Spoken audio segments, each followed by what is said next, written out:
Riwruok makedo ne ratiro mar Nases, Kenya National Union of Nases, e bade ma Homa Bay ogolo milome mar ndalo 7 ne sirikand kaunti no mar chopo dwaro margi mane gisepedhonegi, ma kok kamano to gidhi ng'anyo juma manyien.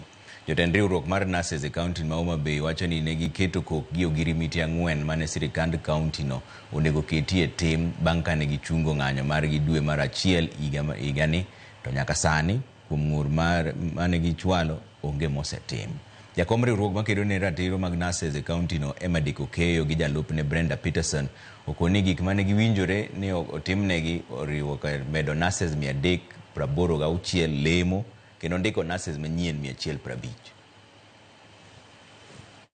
Mondo gine ni weche 4 mwawachogi mondo chop kargi. Kendo wakonogi ni okwaikore mar bedo piny kwa discuss wach mag promotion. Promotion is a done deal. Wadwa ni barupe mondo chiw.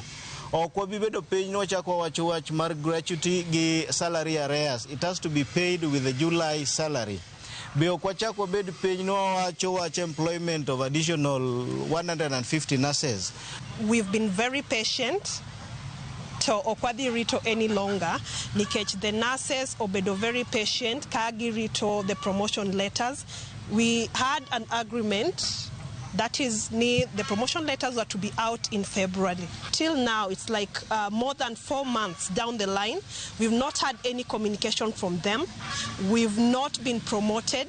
Nurses have always been working, and some of the nurses have not been promoted for more than 10 years. Riwruok mar oganda ma ong'ere kaka Development and Community Empowerment kata DAYS ka otenore kod oganda